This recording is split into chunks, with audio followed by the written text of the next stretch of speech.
창세기 3장 8절 같이 읽겠습니다.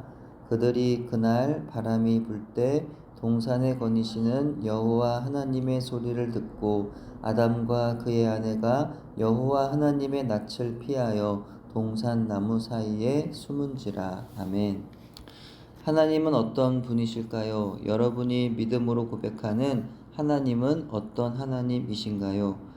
하나님은 이런 분이시다. 하나님은 저런 분이시다. 라고 하는 사람들로부터 들은 하나님이 아니라 내가 만난 하나님은 어떤 하나님으로 고백이 되고 있느냐 하는 것입니다.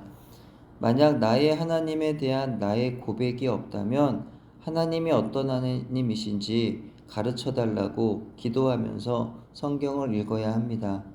또 삶의 여러 가지 사건들과 상황들 속에서 내게 일하시고 계시는 하나님에 대하여 인식하고 감사의 고백을 생활화해야 합니다.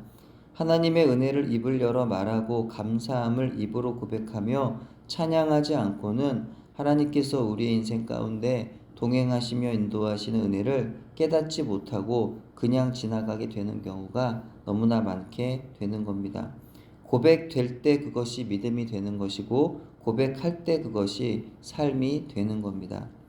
하나님에 대한 우리의 고백이 여러 가지 표현으로 될 수 있지만 저에게 하나님은 우리에게 좋은 것 주시기를 기뻐하시는 하나님이십니다. 하나님이 어떤 하나님이신지, 하나님이 얼마나 우리에게 좋은 것을 주시기를 기뻐하신 하나님이신지 하는 것은 창세기 1장에서 하나님께서 천지를 만드신 사건에서부터 너무나 잘 드러나고 있습니다. 하나님께서 첫째 날 빛을 만드시고 말씀하시기를 보시기에 좋았더라 하셨어요. 둘째 날에는 궁창을 만드시고 보시기에 좋았더라 말씀하셨어요.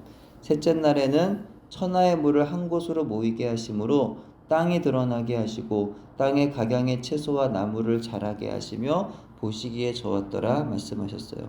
넷째 날에는 궁창에 해와 달과 별과 같은 광명체들을 만드시고는 또 보시기에 좋았더라 말씀하셨습니다. 다섯째 날에는 하늘의 궁창에 새가 날게 하시고 바다에는 바다 생물들이 헤엄치게 하시고는 또 보시기에 좋았더라 말씀하셨습니다.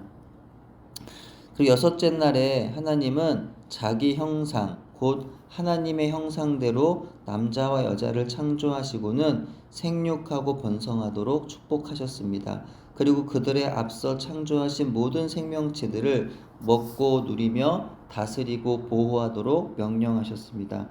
그리고 하신 말씀이 바로 보시기에 심히 매우 좋았더라라고 말씀하셨습니다. 이 창조의 기사를 통하여 우리가 알 수 있는 하나님은 어떤 하나님이실까요? 하나님께서 얼마나 아름답고 선하시며 좋으신 하나님이신지를 알 수 있는 거죠. 온 세상 만물을 통하여 하나님의 아름다우심이 그대로 드러나 있으며 그 모든 아름다운 것들을 사람들에게 아낌없이 주시며 매우 기뻐하시는 것을 보면 얼마나 사람을 사랑하시고 또 그들에게 좋은 것 주시기를 기뻐하셨는지 알 수가 있더라는 겁니다. 여러분에게도 하나님은 좋으신 하나님이신가요? 하나님께서 여러분에게 언제나 가장 좋은 것 주시기를 기뻐하시는 하나님 맞으신가요? 그러나 문제는 언제나 이와 같으신 하나님에 대한 우리의 오해로부터 생겨납니다. 하나님 우리에게 가장 좋은 걸 주시는 선하시고 아름다우시며 좋으신 하나님이시라는 사실을 잊을 때 거기에서 죄가 생겨납니다.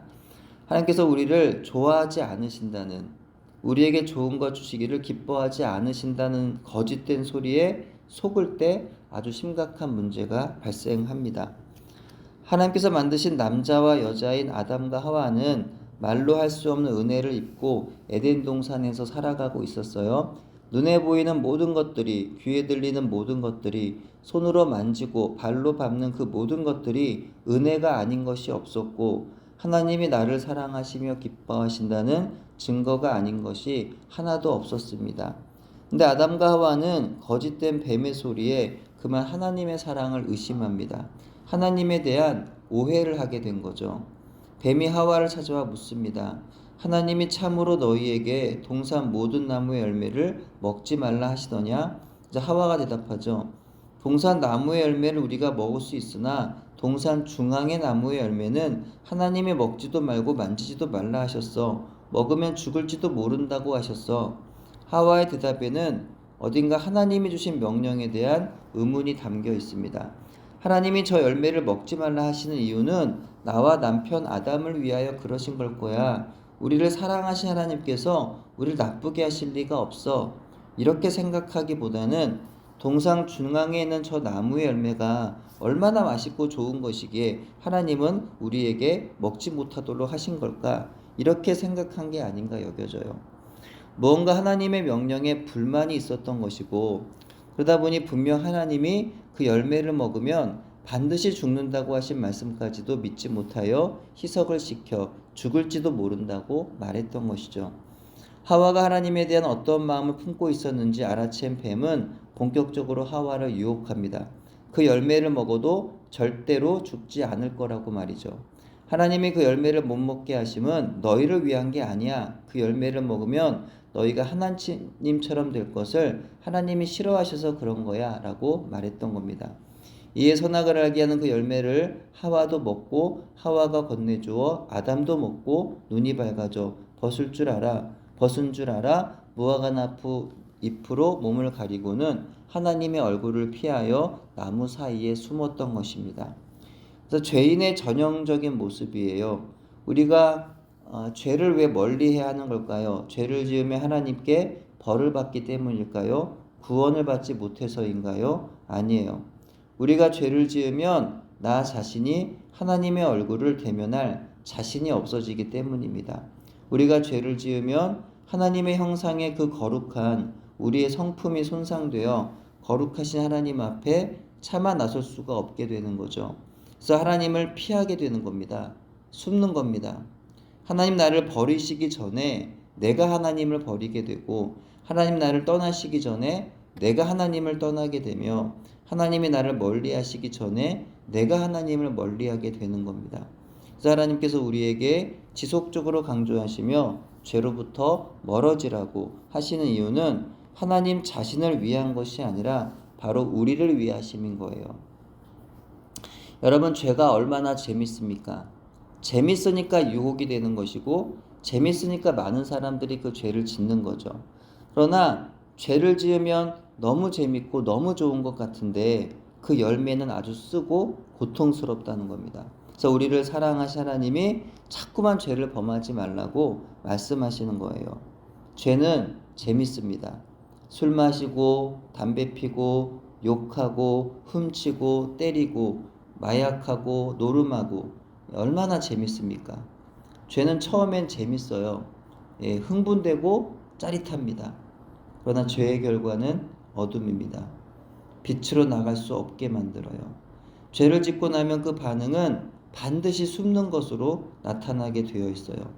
누구보다 빛이신 하나님의 얼굴을 피하게 돼요. 왜요? 그분 앞에서는 나의 모든 죄가 환히 다 드러나기 때문입니다. 그러나 하나님의 눈을 피해서 인간이 숨을 수 있는 곳은 그 어디에도 없어요. 시편 139편 7절에서 10절입니다. 내가 주의 영을 떠나 어디로 가며 주의 앞에서 어디로 피하리이까? 내가 하늘에 올라갈지라도 거기 계시며 스올에 내 자리를 펼지라도 거기 계시니이다. 내가 새벽 날개를 치며 바다 끝에 가서 거주할지라도 거기서도 주의 손이 나를 인도하시며 주의 오른손이 나를 붙드시리이다. 아멘. 우리 시편 기자의 고백을 동일하게 하면서 하나님의 두 눈 시퍼렇게 살아계심을 내 삶의 모든 현장에서 인식하고 인정하며 살아야 할 줄로 믿습니다. 하나님이 내 삶에 어디든 함께 하시기 때문에 죄를 범할 수가 없는 거죠. 하나님이 내 삶에 어디든 함께 하시니까 나는 두렵지가 않은 거예요. 하나님과 함께 날마다 거룩하고 밝은 그 길을 걸으면서 살아가는 것입니다. 예레미야 23장 24절입니다. 여호와의 말씀이니라. 사람이 내게 보이지 아니하려고 누가 자신을 은밀한 곳에 숨길 수 있겠느냐. 여호와가 말하노라. 나는 천지에 충만하지 아니하냐. 하나님은 모든 곳에 계시고 모든 것에 내재하십니다. 하나님 우리가 인지하는 것 이상으로 너무나도 크신 분이세요. 그 크신 하나님이 작고 작은 나와 사랑의 관계를 맺기를 기뻐하신다는 것은 정말 엄청난 은혜인 겁니다. 그 하나님 앞에서 살아야 하는 사람이 죄를 짓는다는 것은 그 사람으로 하여금 영원한 어둠의 고통 속으로 스스로를 밀어 떨어뜨리는 것과 같습니다.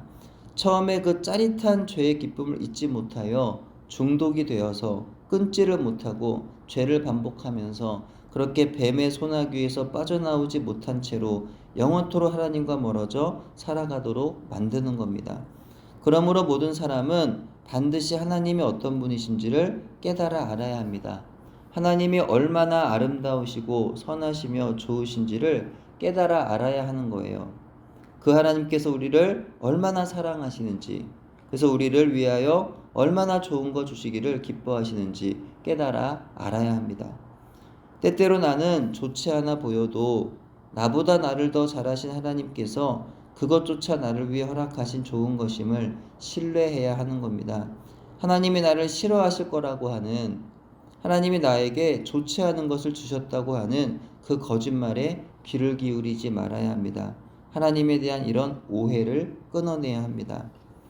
하나님의 우리를 향하신 사랑, 우리에게 가장 좋은 거 주시기를 기뻐하시는 그 마음은 결정적으로 십자가에서 증명이 되었죠.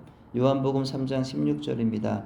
하나님이 세상을 이처럼 사랑하사 독생자를 주셨으니 이는 그를 믿는 자마다 멸망하지 않고 영생을 얻게 하려 하심이라. 아멘. 여러분에게 하나님은 어떤 하나님으로 고백이 되고 있나요? 혹시 하나님에 대하여 오해하고 계신 건 없으신가요? 우리를 사랑하셔서 우리를 위하여 천지 만물을 창조하시고 매우 기뻐하셨던 하나님은, 그리고 우리를 사랑하셔서 독자도 아끼지 않으시고 내어주신 하나님은 지금도 우리를 사랑하셔서 우리를 위하여 가장 좋은 은혜를 날마다 매 순간 베풀어 주시고 계신다는 사실을 영원히 잊지 않고 기억하는 저와 여러분 되기를 소원합니다. 기도합니다. 하나님 아버지, 은혜를 감사드립니다. 한 해의 끝에서 기도로 하나님 앞에 더욱 엎드릴 수 있도록 은혜 주심에 감사를 드립니다. 세상에서 죄를 짓는 것이 결코 나에게 기쁨이 될 수 없다는 사실을, 하나님께서 우리에게 죄를 멀리하라 말씀하심은 우리를 고통스럽게 하심이 아니라 우리로 하여금 하나님 은혜 안에 살아가도록 하게 하시는 사랑이심을 늘 기억한 우리 모두가 되게 하여 주시옵소서. 그리하여 바라옵기는 올 한 해의 마지막과 다가오는 새해에는 죄를 멀리하고 더욱 하나님의 사랑 안에서 은혜 누리며 그 사랑과 은혜를 신뢰함으로 살아가는 우리 모두가 되도록 인도하여 주옵소서. 예수님의 이름으로 기도드립니다. 아멘.